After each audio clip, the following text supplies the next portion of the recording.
का जो कानून सरकार लेके आई उसके खिलाफ देश भर में शांतिपूर्वक आंदोलन चले। जामिया मिलिया इस्लामिया से लेकर के जेएनयू सारे विश्वविद्यालय और खास तौर से महिलाओं ने जो आंदोलन चलाया, शाहीन बाग की बूढ़ी महिलाओं ने आंदोलन चलाया, ऐसा शांतिपूर्वक इतना लंबा आंदोलन हिंदुस्तान के इतिहास में बहुत कम आंदोलन हुए।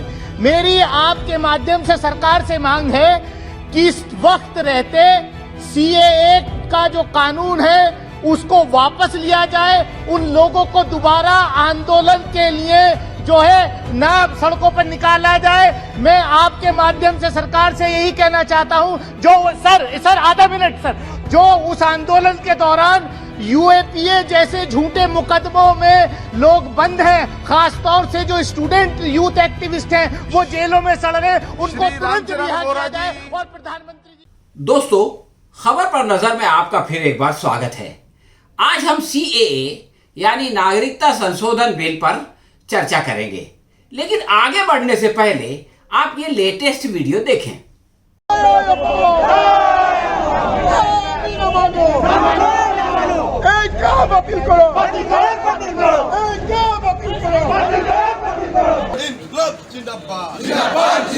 केंद्र सरकार हाय हाय हाय हाय हाय हाय, अहम सरकार हाय हाय हाय हाय हाय।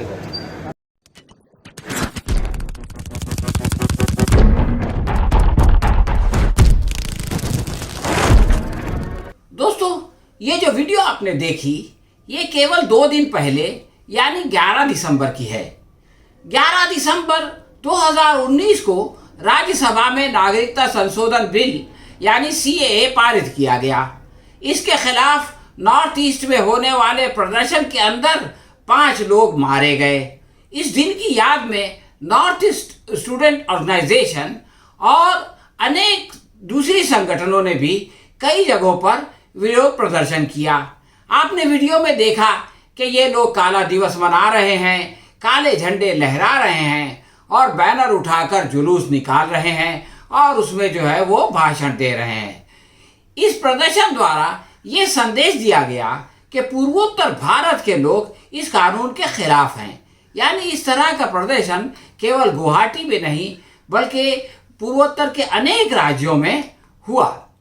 और आसाम की कई संगठनों ने अभी हाल में ये कहा था, जब किसानों का जो है वो कामयाबी मिली तो उन्होंने कहा था कि किसानों के 1 साल से ज़्यादा लंबे आंदोलन ने सीएए विरोधी आंदोलन को फिर से शुरू करने का नया उत्साह दिया है।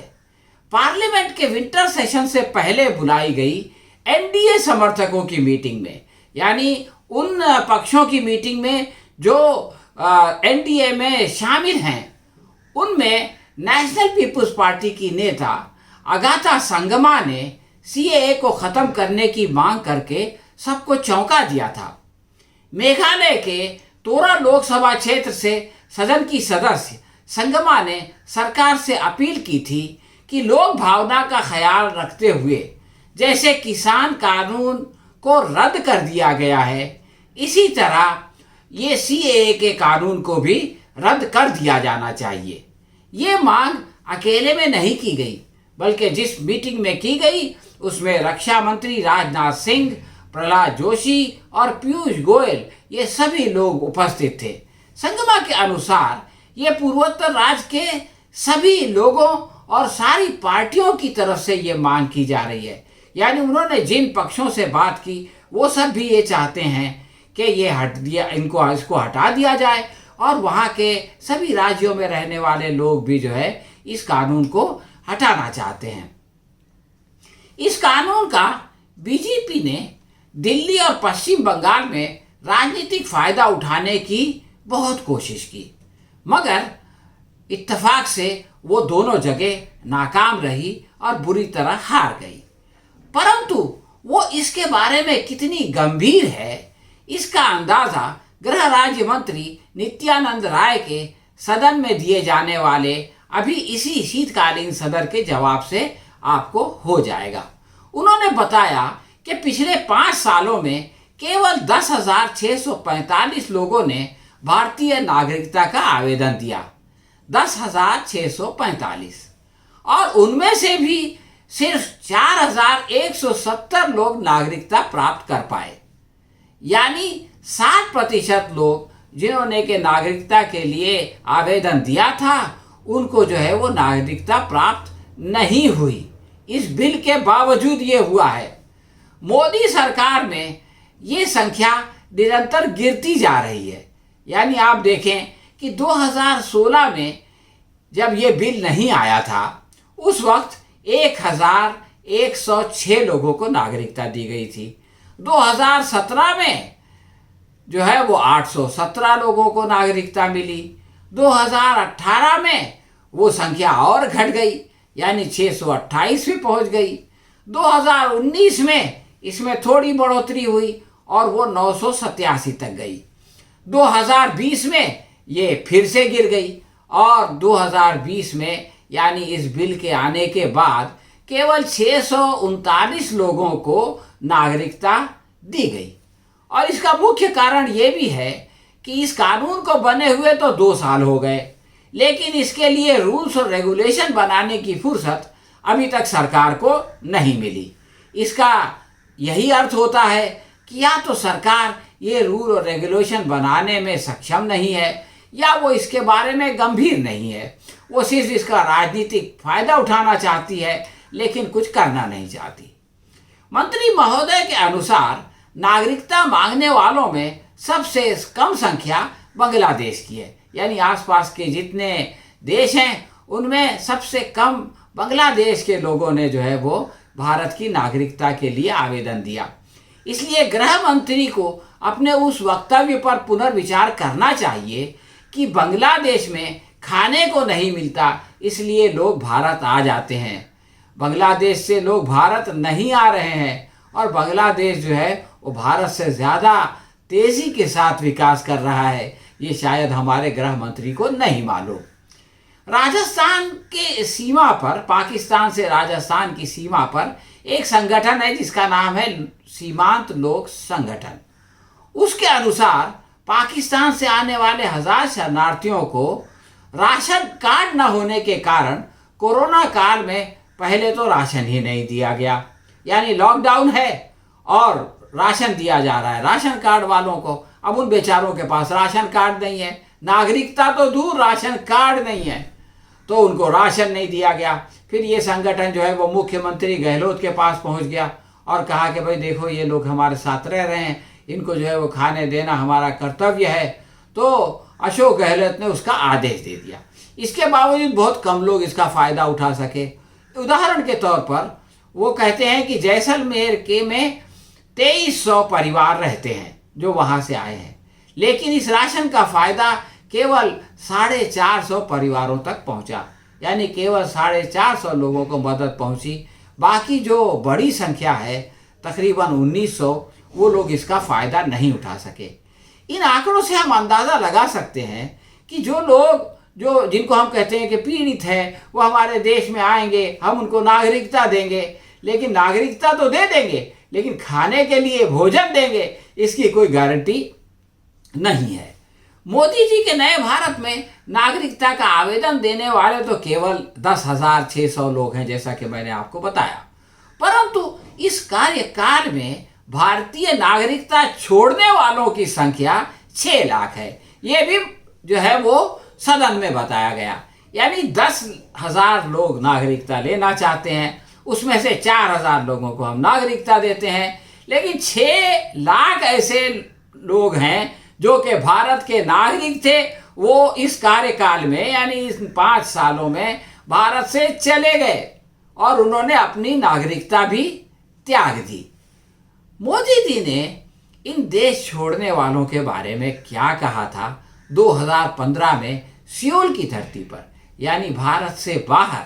आप ज़रा ये सुनिए और देखिए कि कथनी में और करनी में, सच्चाई में और भाषण में कितना फर्क है। हाँ तो दोस्तों, आपने सुना प्रधानमंत्री ने बताया कि लोग वापस आ रहे हैं और वो जो है वो बड़ी बड़ी तनख्वाहें छोड़कर वापस आ रहे हैं। जबकि सच्चाई तो गृह राज्य मंत्री ने जो है वो पार्लियामेंट में बता दी। अब आप जरा साल के हिसाब से देखें। नित्यानंद राय के अनुसार 2017 में 1,33,000 लोग भारत से चले गए, उन्होंने अपनी नागरिकता छोड़ दी। यानी 2015 में मोदी जी का दावा है कि वो आ रहे हैं और 2017 में 1,33,000 लोग चले गए। 2018 में 1,34,000 लोग चले गए, 1,34,561। 2019 में उसमें और 10,000 बढ़ गए, 1,44,000। यानी ये लोग केवल नौकरी धंधे के लिए नहीं जा रहे बल्कि अपनी नागरिकता छोड़ के जा रहे हैं। 2020 में इसमें कमी आई, यानी 85,248। कोरोना काल था, हवाई जहाज तक बंद हो गए थे, लोगों का आना जाना मुश्किल था। इसके बावजूद 85,000 लोग जो जा चुके थे उन्होंने जो है वो नागरिकता छोड़ दी। अब 2021 की बात करें तो 1 जनवरी से लेकर के 30 सितंबर तक के आंकड़े मंत्री जी के पास थे। उन्होंने बताया कि इन 9 महीनों में 1,11,000 लोग अपनी नागरिकता त्याग कर चुके हैं। यानी आप सोचिए कि अगर यही सिलसिला चलता रहा तो साल के आखिर तक ये पुराने जितने रिकॉर्ड हैं वो सब के सब टूट सकते हैं। तो इन आंकड़ों से पता चलता है कि 2017 से 2019 तक ये संख्या जो है वो बढ़ती ही रही है। अब जो है वो विदेश मंत्रालय के अनुसार 1,33,83,718 भारतीय लोग देश से बाहर हैं। यानी हम ये कहते हैं कि भाई पास पड़ोस के लोगों को खाना नहीं मिलता, उनके ऊपर अत्याचार होता है तो वो बेचारे भारत आ जाते हैं, लेकिन ये तो 1,33,00,000 लोग हैं। और ये लोग क्यों भारत से बाहर चले गए, इस प्रश्न पर भी जो है वो गंभीरता से विचार होना चाहिए। अब आप ये देखें कि 2014 से लेकर के 2018 तक 23,000 करोड़पति लोग मुल्क छोड़कर चले गए। यानी आपने मोदी जी के भाषण में सुना कि पहले जो है लोग ये सोचते थे कि भारत में धंधा व्यापार की कोई संभावना ही नहीं है, इसलिए चले जाते थे।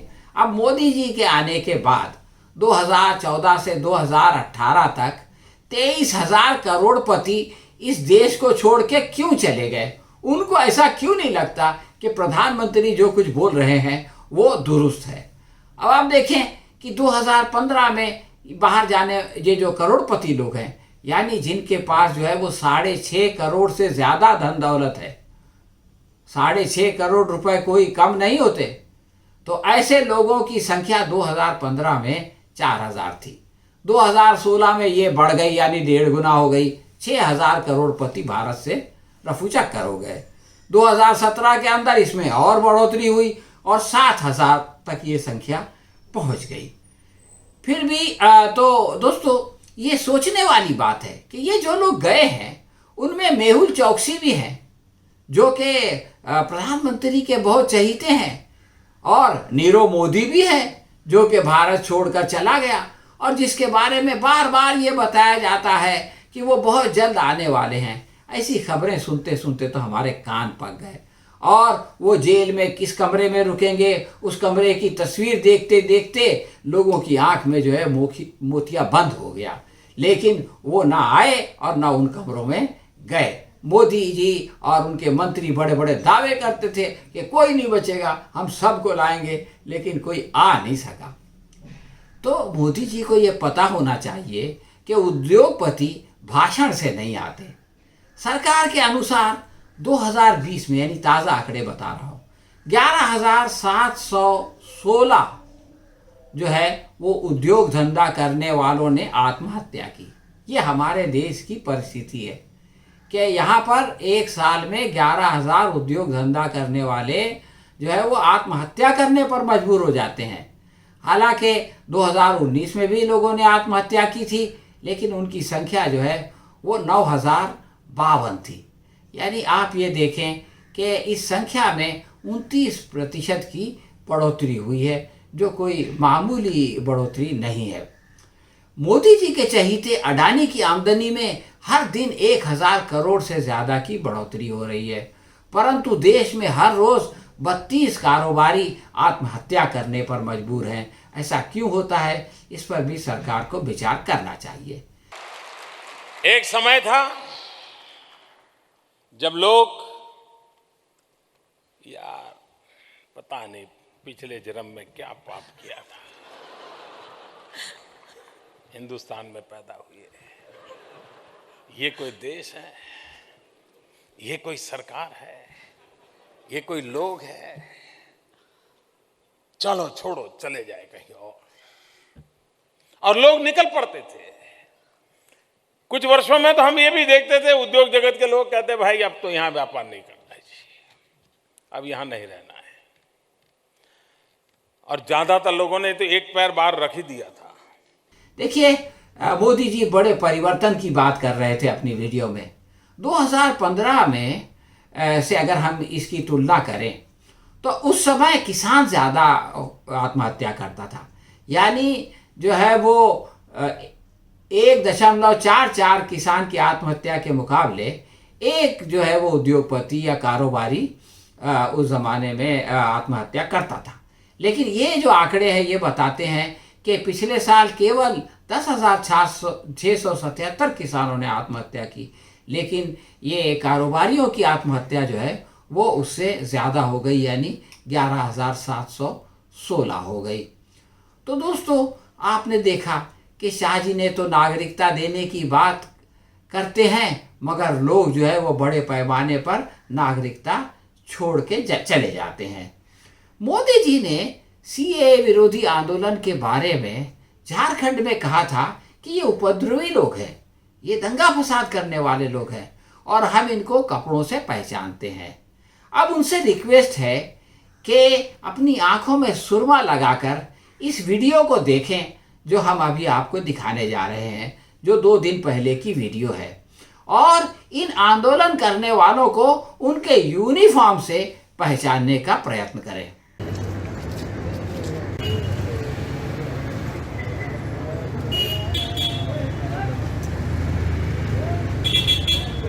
নাগরিকতা সংশোধনী আইন বাতিল কৰক, কেন্দ্ৰীয় চৰকাৰ হাই হাই, আমি নামানো, কা বাতিল কৰিব লাগিবই। জয় আইএফএ, জয় আইএফএ, এই কা বাতিল কৰক, কা আমি নামানো। हाँ तो दोस्तों, मोदी जी इनको पहचाने या नहीं पहचाने, आपने तो इनको पहचान लिया होगा।